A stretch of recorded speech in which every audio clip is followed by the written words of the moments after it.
अभी एक भजन होगा और भजन के साथ साथ सभी भाई बहन अपने अपने इष्ट का ध्यान करेंगे। ध्यान कैसे किया जाए, बहुत शॉर्ट में अभी वो तरीक़त आपके सामने रखता हूँ।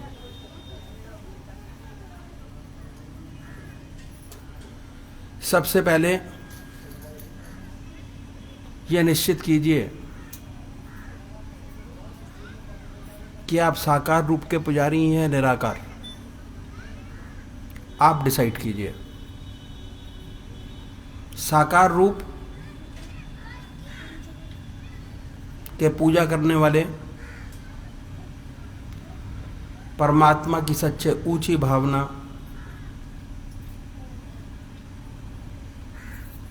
किसी मूर्ति में डालते हैं, इष्ट में डालते हैं, मूर्त में डालते हैं। जैसे राम, कृष्ण, शिव, माँ और अनेकों रूप हैं परमात्मा के जो भक्तगण मानते और जानते हैं। ये डिसाइड कीजिए अपने आप करना है। दूसरे वो भाई हैं जो निराकार रूप के उपासक हैं, ओम, अल्लाह, वाहेगुरु।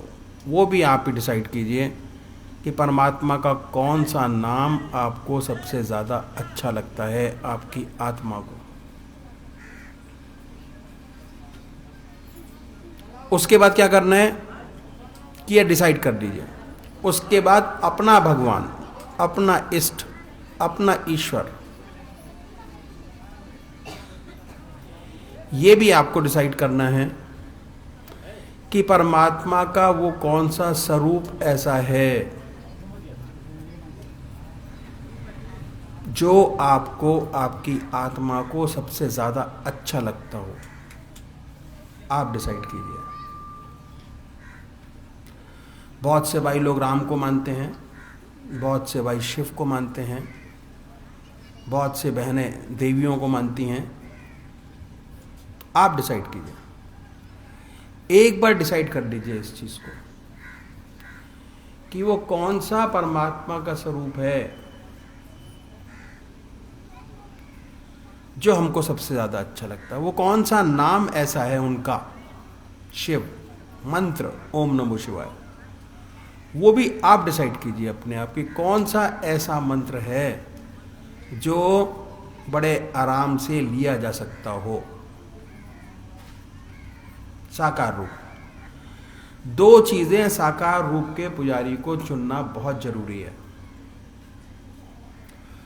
अगर आज राम की पूजा करेंगे, कल कृष्ण की, परसों माँ की, तरसों देवी की, तो ध्यान नहीं बनेगा, कंसंट्रेशन नहीं बनेगा। पूजा का जो असली मकसद है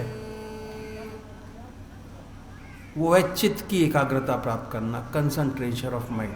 पूजा का असली फायदा अगर आपको उठाना है तो अपना चित्त, मन एकाग्र कीजिए।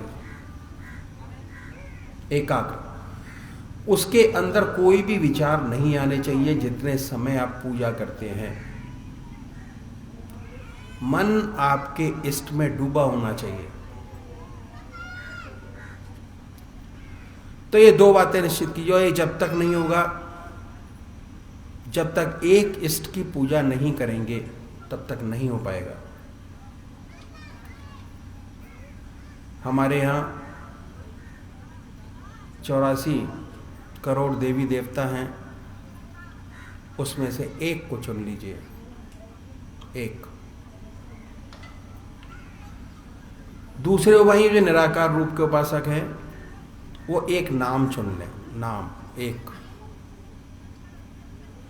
उसके बाद पूजा के स्थान पर आइए, धूप बत्ती अगरबत्ती जलाइए।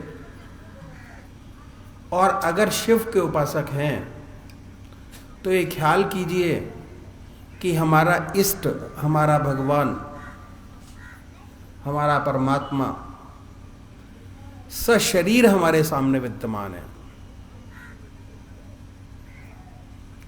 हमारे सामने हमारा भगवान बैठा हुआ है, अपने सामने उनकी पवित्र मूर्त को बनाए। बड़ी बड़ी आंखें हैं, गोल चेहरा है, जटाएं हैं, बनाए। जो राम के उपासक हैं वो राम की मूर्त बनाए,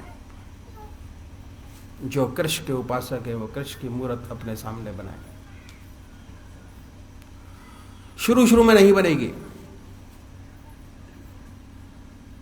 बिल्कुल नहीं बनेगी। आप बनाने की कोशिश करेंगे, बन ही नहीं सकते।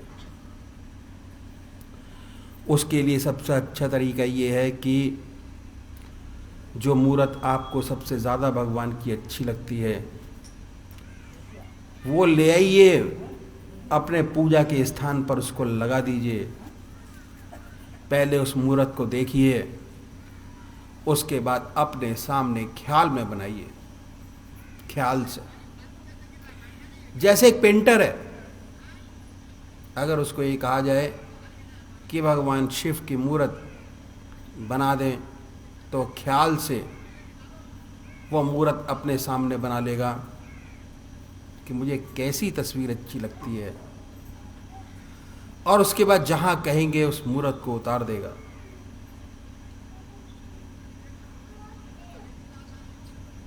तो इसी तरीके से आप अपने इष्ट की मूर्त अपने सामने बनाएं, और जब आपका मन आपकी मूर्त से हट जाए, फिर अपने मन को पकड़िए, उसी मूर्त पर लगाएं। फिर हटेगा, फिर पकड़िए, उसी मूर्त पर लगाएं। बार बार मन हटेगा, उसको पकड़िए, उसी मूर्त पर लगाएं। ये अभ्यास एक दिन ऐसा आएगा कि आपके इष्ट की मूर्त आपके सामने होगी, और दिल की हर धड़कन से जो आपका मंत्र है वो निकलता सुनाई देगा, और आप बड़े प्यार से ध्यान में बैठे होंगे।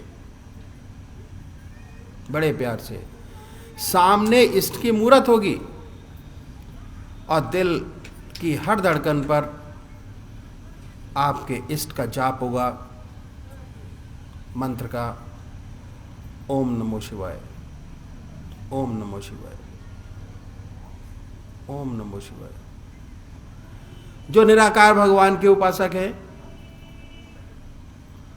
वो दिल की हर धड़कन पर जो आपका नाम है ये सुनिए, ख्याल से कि हमारे इष्ट का नाम निकल रहा है और हम सुन रहे हैं।